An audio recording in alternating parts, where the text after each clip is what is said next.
In Kings Island's 50 plus year history, there were a lot of rides that came through. The Tumble Bug is one I never got to ride. Hello, everybody. Alongside Don Helbig, I'm Ryan Sir, and this is Tower Topics.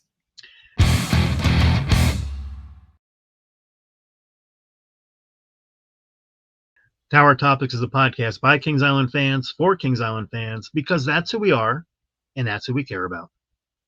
So, Don, you're really old. The Tumble Bug, what was that like? Well, I am old, but the Tumble Bug, it was a 1920s classic. It pulled link cars around a circular track. It's very similar to the turtle at King. I like turtles. An identical ride to that. Yeah.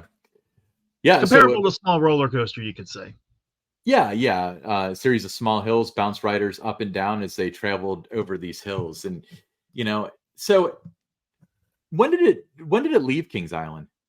After the 1985 season. So it was there from 72 to 1985. The oldest ride that operated at Kings Island, it opened in 1925 at Cincinnati's Coney Island, was one of the attractions that was relocated to Kings Island. Now there's some that will say no. The Dodgem was the oldest ride because that opened in 1924 at Cincinnati's Coney Island. But there was enough different renditions, refurbishments and that of the Dodgem that by the time it got to Kings Island, it wasn't that same ride that opened in 1924. There was 2 or 3 other different installments of that by that time. So the Tumble Bug, it would go down as the oldest ride that ever operated in the park. So if 5 large tubs painted red, as for those of you watching the video can see, originally with a white stripe. It was, as you mentioned, the oldest ride to ever operate at Kings Island, opening in 1925. So barely eking out that carousel. I always thought the carousel was the oldest ride, but I never thought about that. Well, after the Tumble Bug left, it became the oldest ride. Yeah, but classic, a lot of fun. Was there a newer version of this in Hanna-Barbera Land in the 90s or something? Like maybe a little baby Tumble Bug or something? There are baby Tumble Bugs, but yeah, I mean, it's, but this one, was just one of those rides. I wish it was still there. Yeah. So the ride, as you mentioned, this ride was moved to Kings Island from Coney Island after the 1971 season for Kings Island's opening in the 1972 season. And although the ride vehicles, mechanical components, and signage were relocated from Coney Island, a new track was built for the ride. So that's kind of interesting. Yeah, and it was the same exact, track that was at Coney Island. Just, that had been there since 1925. So by the time they went to Kings Island, it was time to just kind of put down a new track. But it was located, if you're at the park, you're going, you're walking from International Street, you're going now toward the racer, you make that turn left, as you approach the Eiffel Tower. It was located, right now where you would see the Coca-Cola marketplace. Okay. Yeah. So, but you mentioned that, they built a new track for it, and the original track remained at Coney Island for a while. It did. It was still, sitting there for, a few years after Coney Island had, closed at least that part of the park before it came back years later with some rides. But it was still there. If you went to the Sunlight Pool, in 1972, 73, 74, and you would walk around and, go around, or you were having a company picnic there and you just walked around the property. I mean, you would see where it was. That's kind of cool. So it gave its last ride in 1985. Were there any celebrities on that cycle? I was on the very last ride. I was, tipped off by the park's public relations manager at the time, Ruth Voss. She knew I liked the ride, but she asked, you're going to be there on the last day of the season. She said, make sure you get a ride in on the Tumble Bug. And I said, why? And she said, well, we're not going to bring it back next year. She said, that's where our new attraction's going to go. And at this time, they didn't always announce, rides as far in advance as they do now. But she said, yeah, it's gonna be retired, and you want to make sure you get, a last ride in on that. So I, was cycling through the racer at the end of the night and just kind of, hung out, and then kind of timed it out to make sure I got in one of the ride vehicles for the last cycle. And then what happened to the ride?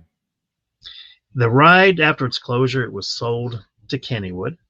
to be used as spare parts on its identical ride, the Turtle, which was refurbished at Kennywood. Did not operate last year, but is coming back this year.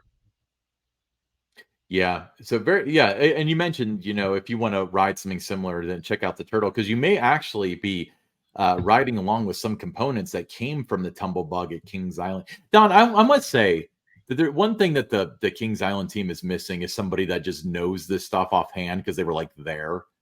It's impressive that you would kind of just know these facts. Just oh, the Tumble Bug, yeah, 1985. I was on the last cycle, and very cool. Well, it's like you said at the beginning. I'm old, so I've been around the park since it opened in '72. So I'm going to remember all those long gone but not forgotten rides like the Tumble Bug, the Cuddle Up. We got to talk about that on a future episode. Is the Cuddle Up? Um, wasn't there long, but yeah, but I mean that's something that if there's any advantage to getting up there in age, it's the fact that you were around and got to experience the park from the beginning. So I was there, whatever you would want to consider the glory years, whether that was the '70s or the '80s, so there for all of it. And I feel fortunate that there's nothing that Kings Island has had in terms of rides, attractions, the shows that I didn't have a chance to experience. Absolutely, and I kind of feel you with it too. I'm many, many, many, many years younger than you, but there's a lot of stuff that I can talk about in passing that to me is like yesterday, but to people that are like 19, 20 years old, they're when I've referred to Backlot Stunt Coaster as Italian Job, and people are like, what are you talking about? And it's like, to me, they changed the name yesterday, um so that's definitely it's definitely a weird thing, but it's not a bad thing. Would you agree with that? Yeah, I would agree with that, but it's kind of unique. There's not a lot of us left that have visited the park every single year in its history. Yeah. There's a couple people that still work for the company that were involved with Kings Island since '72, but every year that becomes fewer and fewer people. So I feel that there's some value there that I have to offer our listeners on Tower Topics as someone that has been with the park from the beginning as a guest. Growing up there was a big part of my childhood. Tumble Bug, a huge part of my childhood. I remember riding it at Coney Island. It was one of the rides that my sister and I would ride the most at Coney Island. It was just so much fun. When you're a little kid, you're 5, 6, 7, 8 years old, and like I said at the beginning, it was almost like a little miniature roller coaster. Just a lot of fun, and we would ride that 4 or 5 times each visit to Coney Island. And then when it went to Kings Island, it was nice to see that something familiar from our Coney Island visits was at Kings Island, and for me, conveniently located right next to the racer. So I would make sure that I tried to ride it at least once a day when I was there almost all the time in the 1980s.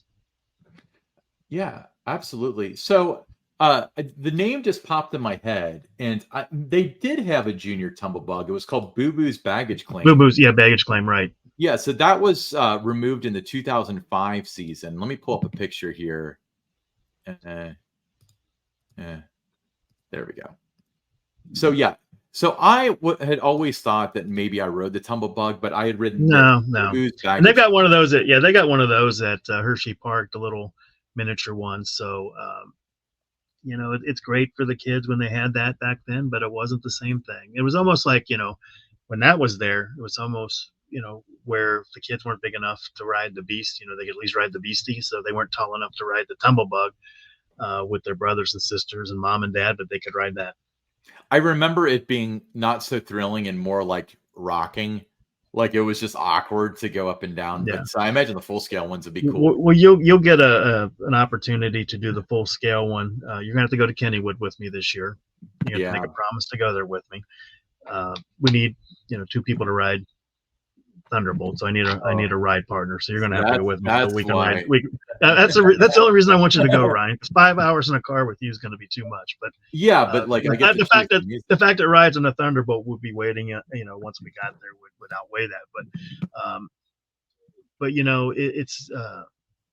it's just one of those rides that you miss those classic attractions. Absolutely.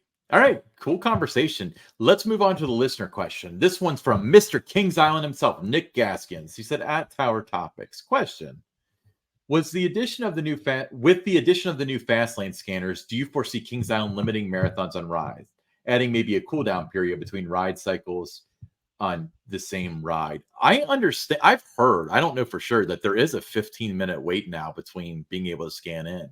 Have you heard that too?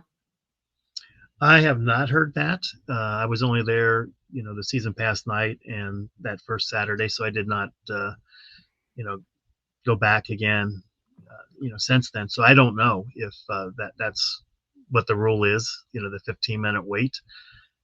I know that if you have all season fast lane and you got it with the intention of continually cycling through, that they want to slow that down or something. I think that might be a little bit of a dissatisfactor if that is uh, the case. I don't. Again, we don't know that it is. I mean, it's one of the rumbles that are out there. We'll find out more. I guess maybe you'll go back this weekend and find out more. We'll touch base on it in a future episode here. But I do know that when there were events like Coasting for Kids, that after two consecutive rides, they wanted everybody to get out of the train and walk around and wait a cycle or two before getting back in.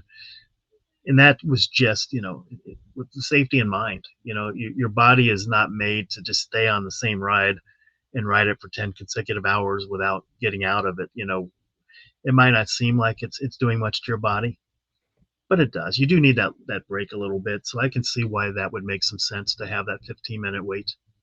Well, yeah, but the counter argument I would have is, first of all, you're definitely getting out of the ride, walking around and getting back on. I don't think that anybody with fast lane's able to just stay on the train the way that they could with Coasting for Kids. No. But secondly, I think that if their intention is to make it so it slows you down with the fast lane, that's a terrible waste of this technology. Because as we discussed in our episode about the future of fast lane, the possibilities are endless. You got the single-use fast lanes. You can sell them on the app or on the kiosks or whatever, scan them in, then it's invalid. You get to ride your ride, you go. They make revenue off that. You can have a lower tier of fast lane that's one time through, like Dollywood has for their time saver. And that's how they can track it, is with this technology. If they're using this technology to make it so, Billy can't marathon the racer, that's such a miscarriage of their resources that it's insane. I'd like to think that they're not that stupid, but time will tell. But yes, the intention is very likely what we mentioned: single-use fast lane, probably different tiers of fast lane where you get one-time ride through or whatever. That's the direction they're going with this. I don't think they're intending to slow you down, although now that you said something, Yeah, I mean, there's a lot of rides that it's going to take you more than 15 minutes to get back up there in the station and scan again, like on the Beast. Most of the time, it's going to take you about 15 minutes to go back around anyway, on most days. Orion, Diamondback, it's going to be like that. But rides like the Racer, especially in the morning hours where everybody is going to those other rides, if you have that all season fast lane, you could keep cycling through pretty quick in the morning. So we'll find out more again, but appreciate the question, Nick. Yeah, I just, the 15-minute thing I heard, it's probably just more like they had to put a time on it, and that's what the drinks are, so they chose that. But I don't see. Here's another thing though. What if you have the all season fast lane, and you're limited to every 15 minutes? Somebody who does not have fast lane can actually go through and ride a lot more than you could. Yeah, within that 15 minutes. Oh, That's yeah. the other piece Like of this. like the Racer, when both sides are open on certain days, you can just walk right Yeah. onto it. Not necessarily the Beast anymore, but maybe Banshee. Some of the Bat. Well, the Bat doesn't have fast lane, bad example. But with Banshee, I remember me and a friend of mine used to have this game where when people would buy the fast lane ahead of time, and they'd show up to the park on a Tuesday with fast lane, and there's like 8,000 people because it rained all day or whatever. We used to make a game out of, if we got in line at the same time as the people with fast lane, to beat them to the station, so they paid extra to wait behind us. So let's experiment with something, Ryan. Let's find somebody that if you have all season fast lane, and we know several people that do, and you're listening to this episode, let's pick a time, Ryan, when you and I are both there, and let's pick like a 3-hour window, 2-hour window maybe, and let you and I just go through the regular standby line on the racer, see how many rides we can get in versus the person with the all season fast lane, if they do have that stipulation that it's 15 minutes. Yeah. Well, and this will be a good test as to whether or not it's 15 minutes. Honestly, I think the racer will probably be the fastest one.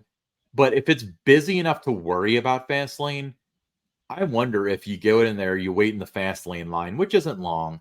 You get into the station. So you're waiting in the station the same amount as everybody else. So it's 5 minutes, 6 minutes, maybe. You get on the ride, you go through, you stop in the ready breaks, you come in, you get out of the ride. I bet that's 15 minutes before you scan it again anyway. So I think it would be an extraneous situation where you scan it and it's only been 12 minutes or something like that. Yeah. I'm sure there are examples out there, but gosh, even with like flat rides and stuff, 4 or 5 minute ride cycle, you get, I'm thinking like I have Delirium in mind. It takes a while. You get into the pen, they put everybody out there, they have to check the lap bars. I mean, we're talking about 5 total minutes there. And then, the ride cycle's 4 or 5 minutes and everybody has to get their stuff. You're starting to push the 15. So I'm not advocating, I'm not suggesting that the 15 minutes is a good thing, but I am saying that it probably, even if it exists, it doesn't affect. It probably times out to be about that anyway, or over the majority of the rides in the park. Yeah. Okay, cool. Great question, Nick. Hey, I'm Ryan Sir, along with Don Helbig, and this is Tower Topics.